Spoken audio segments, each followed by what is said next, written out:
April 14th meeting of the City of Lawrence Redevelopment Commission is hereby called to order.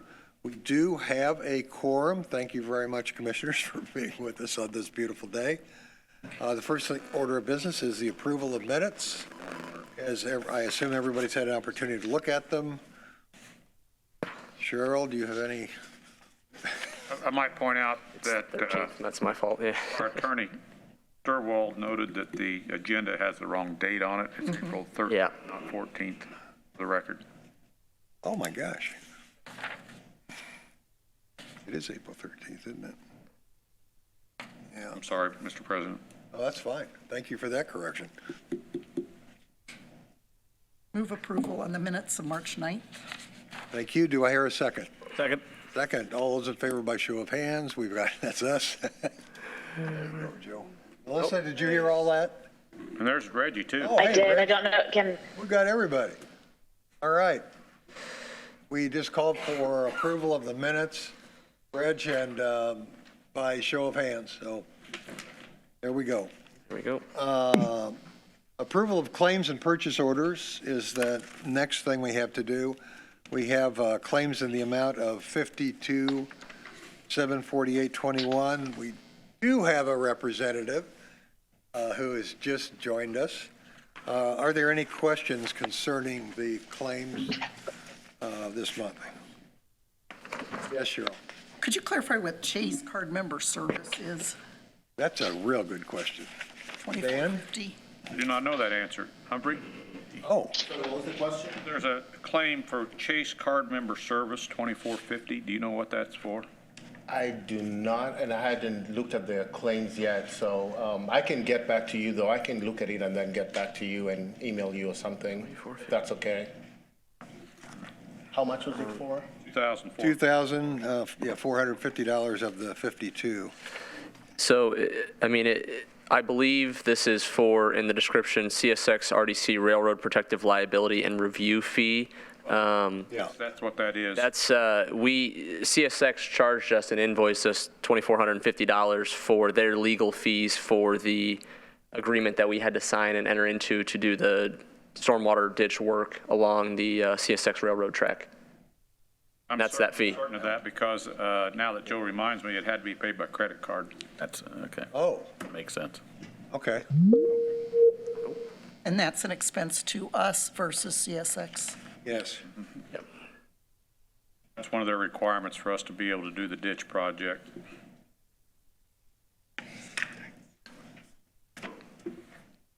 Thank you, Joe. Absolutely. Thanks, Joe. Any other questions? Hearing none, may I have a motion to approve? Make a motion for approval. Jared, second, please. Do I hear a second? I think it needs, the second needs to come from Second, Reginald McGregor. You. I'm sorry, Dan? I believe by the commitment that all the voting and all. You just have to have 3 members present, but I believe virtual members can still make motions as long as they're on camera. All right. Okay, thank you. So seconded by, Do a roll call vote for all. Oh, we do need to do a roll call vote. Okay. oh, So we've got a motion and a second. We'll do a roll call vote for approval of claims. Jerry Clifford. approved. Commissioner Sullivan. Approved. Commissioner Howard. He's on mute. Oh, Commissioner Howard, you're on mute. We need a verbal yes for claims. Approved. Thank you. Yes. Commissioner McGregor. Approved. Commissioner Klein. Approved. Thank you. Thank you all. Got to back up for a minute. Okay, Joe, do we need to go back and do a roll call for the approval of the minutes? For the record, it might be a good idea to do that, yeah. So we have a first from Commissioner Sullivan, a second from Commissioner Klein. We're going to now do a roll call vote for approval of minutes. Commissioner Clifford. Approved. Commissioner Sullivan. Approved. Commissioner Howard. Approved.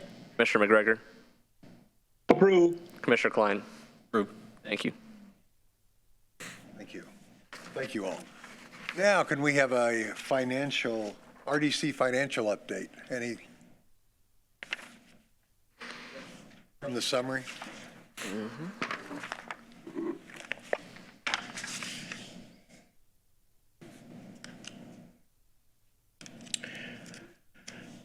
right. I do have the March financial cash position summary. As you can see, we have $1 million at our disposals for the redevelopment capital fund, which is about 150,000 less from what we had last year because of obviously the expenses that we had in that month for professional services.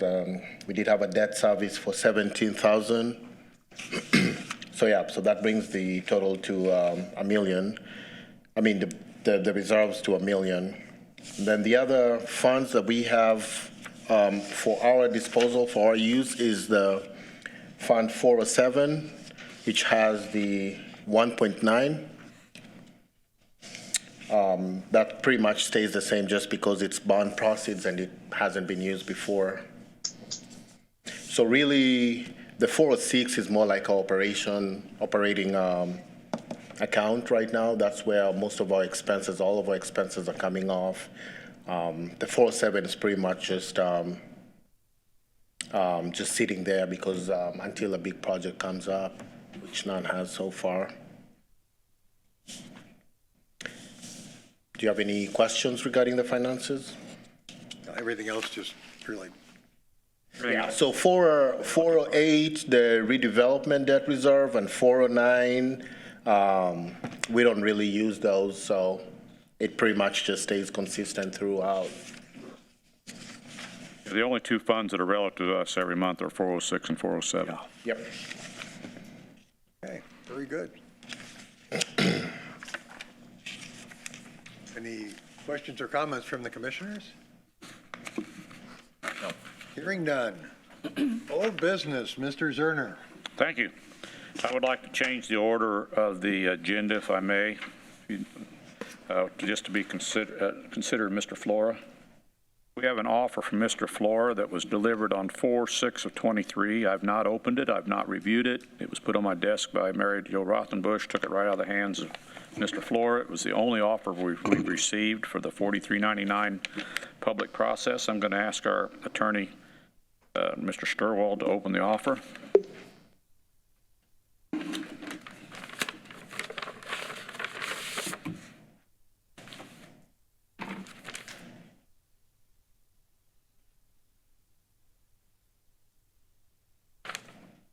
These are all several copies of the same offer.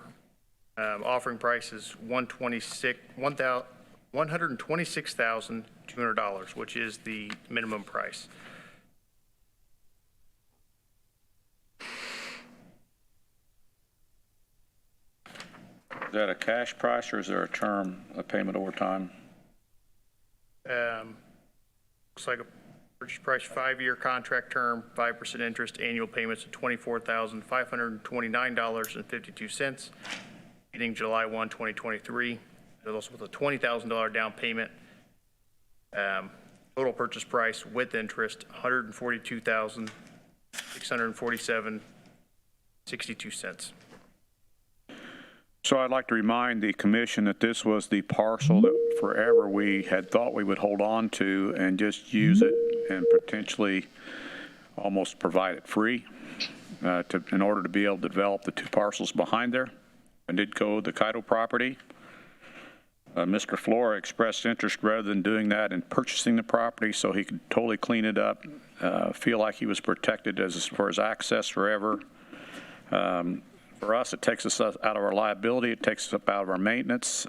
He's also verbally met with Mr. O'Toole at Drone Direct and agreed that they would work out the cleanup, the fencing, and the straightening up of that lot along Shadeland, and that he would beautify this lot as part of his process.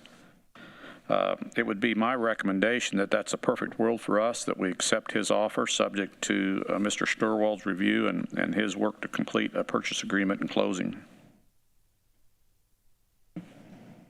Dan, what guarantee, like when we say beautify, how do we? He has submitted a landscaping plan already. He has submitted one? Okay. Yes. All right. And we've reviewed that with Renee and planning. So it's a nice plan. Is there a proposed settlement date, closing date? Good question. There's no proposed closing date, but the But you mentioned a July.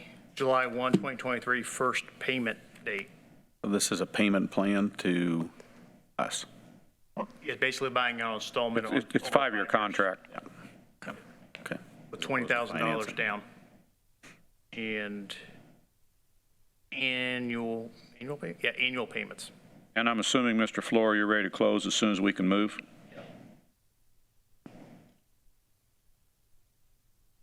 That was yes. We should expect within the next 30 days.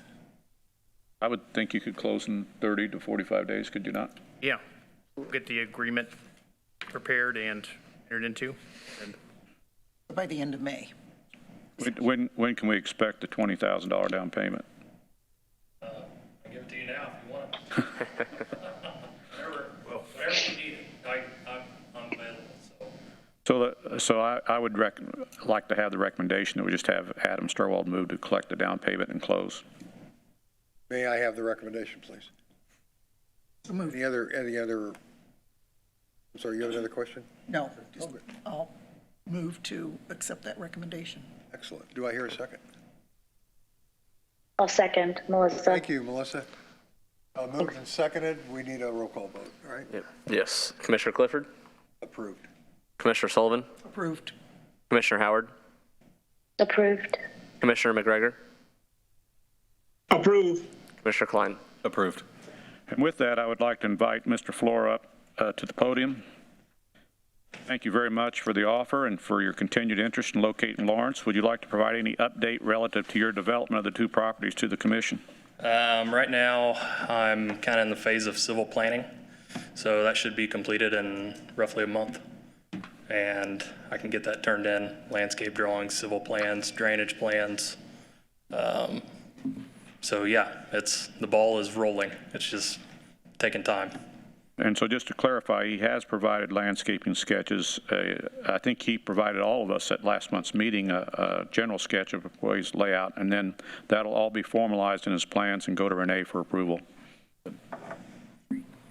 Very good. All right, thank you very much. Thank Appreciate you. it. we'll be in touch with the installment purchase contract Okay. and everything, so. Okay. I appreciate it. Thank you. Up next, Dan? Next is Mr. Polar with the HWC to discuss the Trades District Report and the CSX drainage project. Thank you. Brian Polar with HWC Engineering. We have kind of finalized our report on the Trades District to this point of where we are. I think you all have copies. They got distributed. I brought 3 hard copies there, and then we brought a couple boards to leave with the city. So as we're wrapping up, we've laid out the roadway alignment based on city standards throughout the district. Put it and had the Central Boulevard put in also. We did do a traffic impact study that was submitted to NDOT. To my knowledge, we have not gotten any comments back from them yet, but they were in general conformance and general compliance with what they were looking for. Commissioner McGregor, can you hear what he's saying? I can. Thank you. Sorry. Go ahead. We have outlined the right-of-way acquisition, and so for this, we need about 3.2 acres of permanent right-of-way. Now, realizing some of that right-of-way will go through houses, and we may need to look at purchasing or acquiring more of a parcel if it only leaves a little bit. But as part of the dedicated right-of-way, it'd be about 3.25 acres, with about another half acre for temporary right-of-way for just construction. We have laid out a schematic of the barrier wall along the railroad tracks. There are some things still to work through on that. We did not take that to full design. There are still some points of conflict, or where culverts go under the railroad, or there's other areas that may not create a complete barrier there. So we've started with that. we did do a kind of a desktop review of environmental to just see if there were any huge red flags out there as we put in the road and do this work. We didn't see any with where we're located with the roadway. We did do a wetland delineation along the railroad tracks as part of the railroad ditch work, and I've included a copy of that. We did lay out the stormwater, the potable water mains, and the sanitary sewer to a certain level. We didn't take that to full design, but we've put it in there, and so we could get a cost estimate. A rough cost estimate, and it's very tough to do a cost estimate on this level of design, but we're at about 14 million right now. That's with a 25% contingency. Talking with Mr. Zerner and Shree, we thought that would be the best to keep about a 25% contingency in there. So I need to point out that doesn't include all the soft costs. There's about another 30% of soft costs, so that's, in my mind, it's a $16-17 million project right now.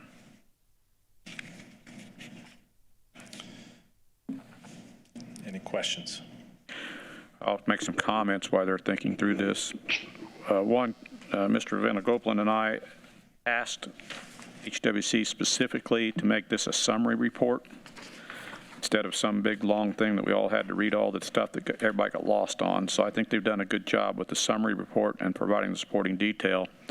Second, I want you to know that I've asked them to start preparing for us for approximately in July delivery a list of the next steps and the schedule and costs that would go with that. It's my intent to discuss that with this commission in September, October, to take that to the city council and indicate the kind of support that we're going to need to do this project and get their reflection.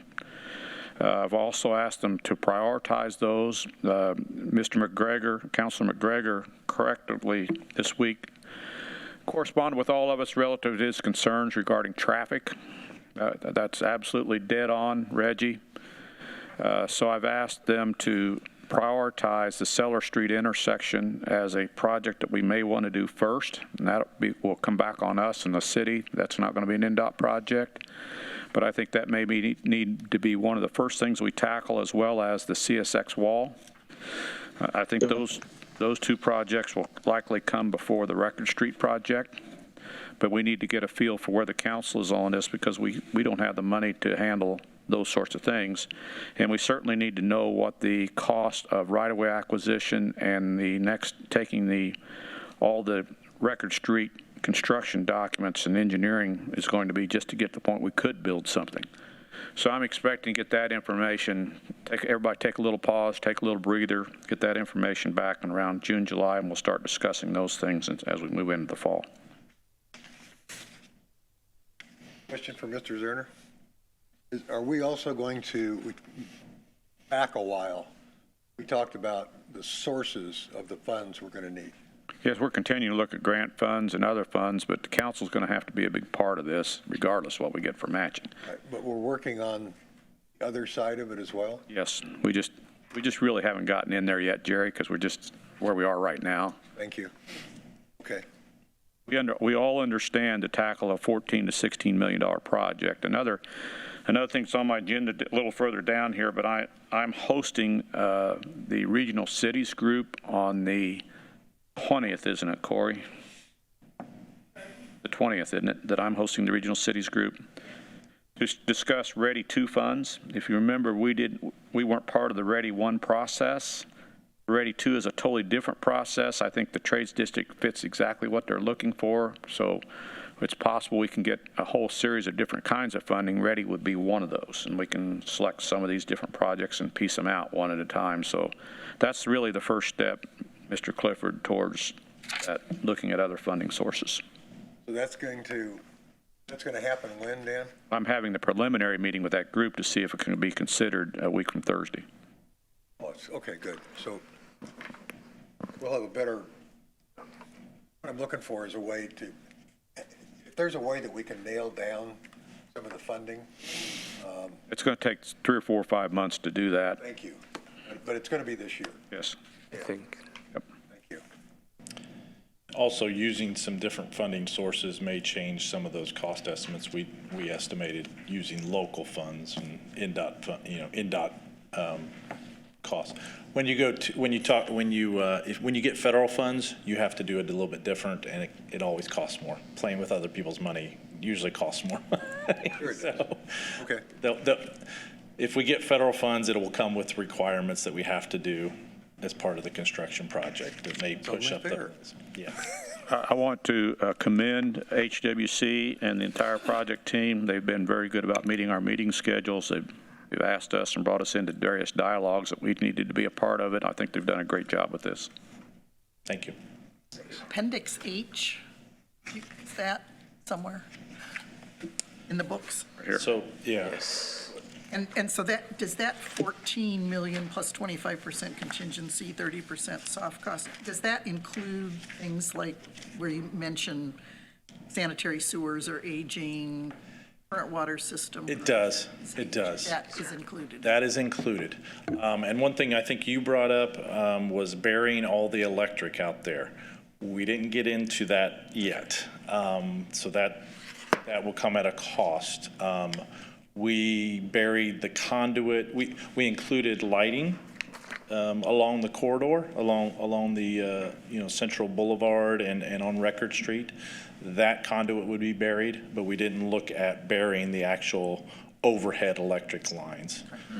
We just Yet. not yet. Once we get further into design, we'll start working at that. But I know that was one of your concerns, and we do want to address that, and it's still there, but it's not in that Yet. 14 million. We did put some line items in there for decorative things, like we had a monument going in the middle of the roundabout. We did include some costs there. That's one of those things that, if you see the roundabouts in Hamilton County and stuff, there's some pretty nice artwork in the middle of those. So I think we included about $700,000 in there. So if you don't do anything in the middle, you save that money. So we tried to be conservative in trying to address everything, but knowing that it'll take some more definition before we finalize some of those costs. Sure.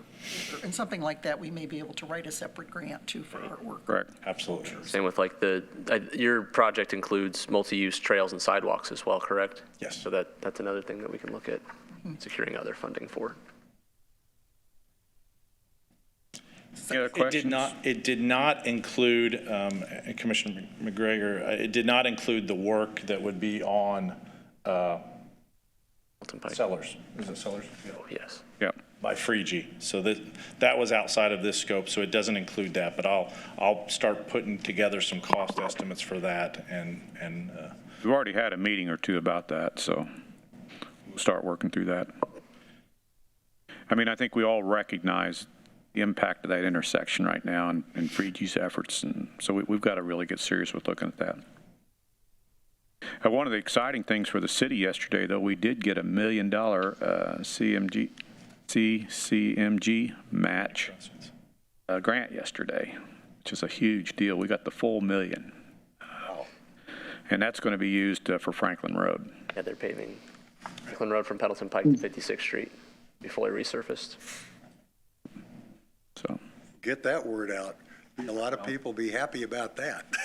I will say there's already been a lot of good Facebook messaging on the road repairs, and it was on Facebook last night, but everybody else then commented how they want their road fixed.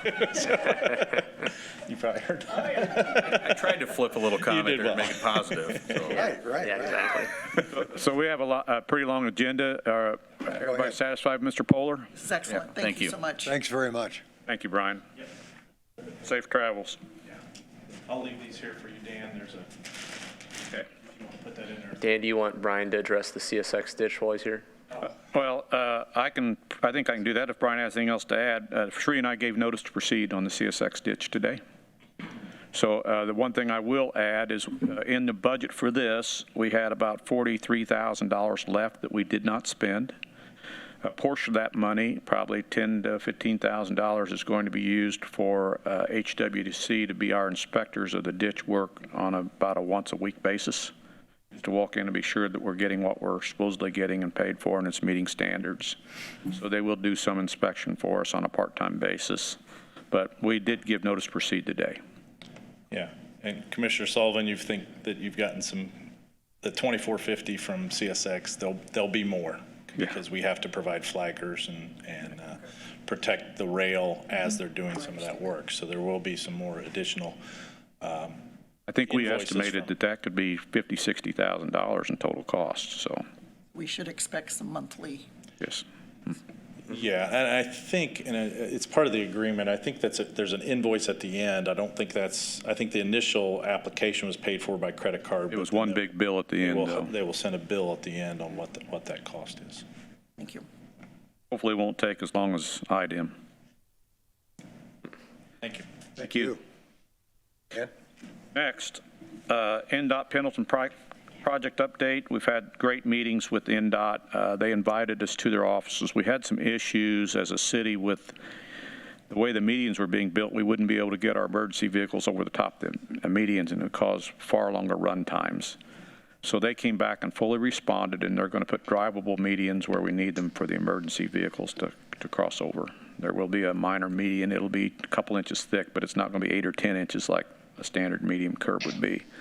And they were very, very responsive. So we look for that construction to start in early '24. EPA Brownfields grant, not much there to report. We still have approximately $60,000 left in the fund. We're not using any at the moment. EPA did come with a whole new set of revised requirements and rules for processing those things, which I've reviewed and BCA's reviewed, but there's really nothing to take the time of the commissioners today. And we do expect to hear on our grant application sometime in the next 30 days for the $400,000 renewal. Big news for all of you is a lot of discussion, EV charging station grant. Today was a really big day in that we met with the Lockmuller Group, who is the lead on the study that we all selected. And we gave them an introduction to Lawrence today and showed them all around the way we're growing, the number of places where vehicles are highly concentrated, where there's no charging capacity of any kind. Gave them really a good look of what it is that we want to glean from this study. We determined the protocols going forward, of which the first is I wanted to have a steering committee representative of this RDC in the community. Obviously, we can't have more than 2 RDC members. We can't have a quorum on that committee. So Mr. Clifford, and at his request, Cheryl Sullivan will be representing the RDC on the steering committee, as will Sri Venugopal, the city engineer, David Hoffman as deputy mayor, Corey Corn is chief of staff because she always gets things done and has so many great ideas. I wanted Corey on that group. We will also have Ray Cox representing the private sector, and we'll have, I've reached out to Dr. Smith, and I think it's really critical that the schools are represented in this, given the number of people and vehicles and things out of town, people coming to events, transportation vehicles and school-owned vehicles. I think it's critical that the schools is part of this process, even for an information outlet. So Dr. Smith has agreed that the school corporation will be represented. I don't know whether it'll be Dr. Smith himself or somebody he's going to appoint. But that'll give us a committee that's plenty big, but it's flexible and equipped with people with a lot of knowledge, a lot of power, a lot of influence that can help us when we get ready for the public information sections, get the word out. So I'm excited about that particular committee. Our kickoff meeting will be Thursday, May the 4th, virtually at 10 o'clock for the committee. And right now it's scheduled to meet every Thursday, the first Thursday of every month. There'll probably be some other sessions. We're also planning a public outreach fairly quickly. Mr. McGregor, we've heard you loud and clear. We're working on a press release right now for the community. I expect that'll go out in the next 14 days or so, once we get that all compiled, to let everybody know the purpose and the scope and how important this is to the community.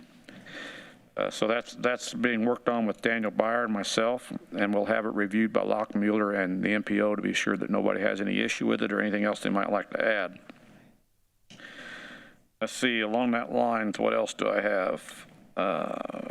We will also be surveying the community. There will be an actual survey go out to the community of their view of electric vehicles, how important it is to them, what they want to see, what they feel like their needs are going to be. That'll be a fairly early part of the process, so we can start to wrap our arms around those sorts of things. And I've encouraged them to meet with everybody from SAIC to the schools to the new library, and just try to figure out where all this charging infrastructure that's being planned now is, as well as racetrack and the private sector. So we plan to have this be a pretty big scope. I think it's exciting for the community, and I think it's particularly timely given the administrations, the federal administrations, the Biden administration's announcement yesterday where they've moved up the timetable for EV production and dramatically changed that. So it's going to hit us before we know it, and we need to be ready. And I think we'll have a good committee to help get that started. So any further questions on EV charging? All right, moving ahead. 10160 56th Street property sale. Mr. Jeffries has been totally unresponsive since our last meeting, short of just one or two little blips. Our attorney hasn't been able to get him to respond to a purchase agreement. He's not returned my calls. So that's the bad news. The good news is we have another party wanting to purchase it. Called me yesterday, looking for a specific piece for a truck service facility and some office space. Needed an I-3 zone, which it is already zoned.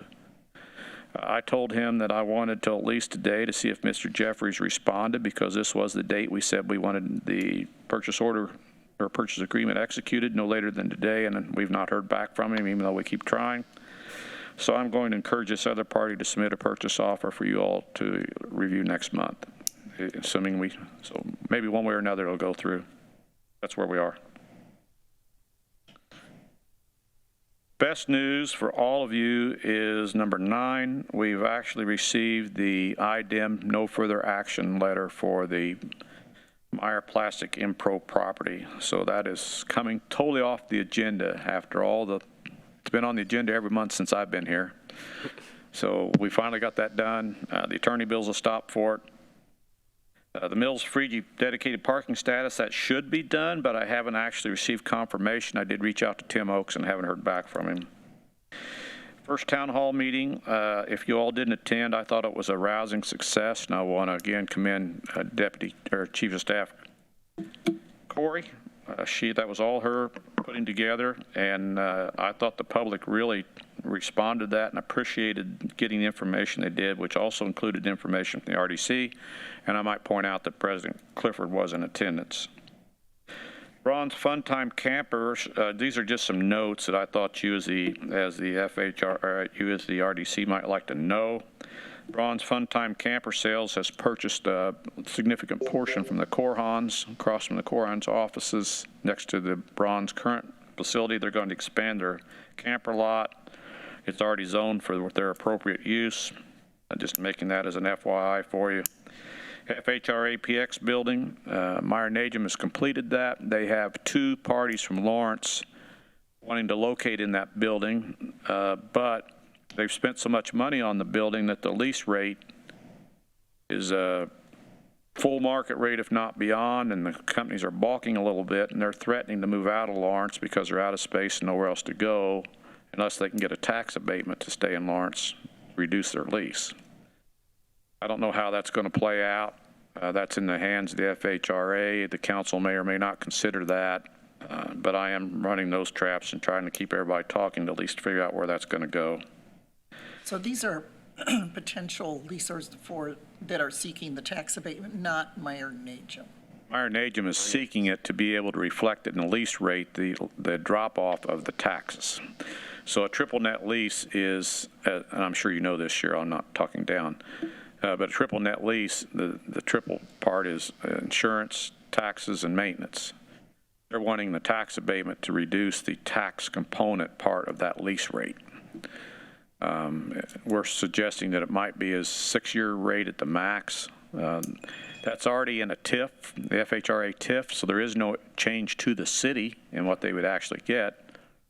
The FHRA has on 2 occasions offered financial incentives that Meyer & Agem took towards the reconstruction of the PX building. So they've already got quite a bit invested. I wasn't sure they'd want to invest more by giving up their increment, but they said that the project is so beautiful that the Lawrence, your neighborhood, Jerry, would like to see that building occupied and fully serviced. For sure. So the FHRA is saying that they will support the tax abatement. I just don't know where the council is. We'll see where that goes. Just to remind you, it's kind of a mess, but because we're still in the MPO, it has to go and be approved by the city council here before they can approve it in Marion County. And so I didn't follow you on that last part. What has to be the tax abatement has to be approved by our city council, even though it doesn't have a tax, impact. Right. A Bridge that's located on Poindexter Drive has indicated they're going to do an expansion. I don't know the extent of that yet. I just got that call earlier this week. We did establish that the 86th and Carroll Road roundabout budget would require about $1.4 million, I think it is, from McCoursville, Indianapolis, and Lawrence to complete that project. That was determined this week. So I'm sure there's ongoing discussions between those 3 municipalities about seeing how that project can get done. And then I mentioned to you previously that I'm hosting the Ready 2 group next week to see if we can carve out some funding for the city, and particularly the Trades District project, as part of the next Ready application. That's my report. I would take any questions. Can I ask that? On A Bridge expansion project, what involvement, Dan, would you anticipate we would have in that? None from the RDC. Thank you. I don't think there's any in the RDC. I think that would be a council action because that's. That's not in the TIF, is it? I believe it might be in the TIF. It's close because because Best was in the TIF. I was wondering. Yeah. So you could, there could be a situation in which we would incentivize the project, but I don't know if we don't know yet. The only thing they're asking for at this point is a tax abatement. Yeah. And that wouldn't come, I don't think, before the RDC. Okay, thank you. Not a huge project. It's about $1 million, $1.5 million, something like that. Anything else for this group, this wonderful group? Hey, Dan, can you hear me okay? Yes. Just a quick question. I don't know if this is part of the study. Is anyone looking at the impact of the EV battery charge on our current grid in Lawrence? Is that part of the study? You mean in terms of what power it would draw off our existing grid? Correct. I think that has to come into play to some degree because we need to know if we put a station somewhere, do we have enough power to make it happen? And correct. Yeah. And so okay, I just didn't see the detail if that was part of it. Yeah. Okay. I think that'll definitely have some discussion. Okay. Just for the record, that is in the TIF. Okay. Bridge. The bridge is in the TIF. Right. Anything else come before this group? Not that I'm aware of. Okay, the only thing I'm going to ask is that within 10 days to 2 weeks, Councilor Sturwell provide us an update on the floor progress via email. Anything else? No. Thank you all. Thank you. And with that, if there's no other business to come before the commission, I'll entertain a motion to adjourn. So moved. Second. Second. By roll call vote. Commissioner Clifford. Approved. I hope we get a unanimous one here. Commissioner Sullivan. Approved. Commissioner Howard. Approved. Commissioner McGregor. Approved. Commissioner Klein. Approved. All right. Thank you all for being here. We're adjourned. Thank you. Thank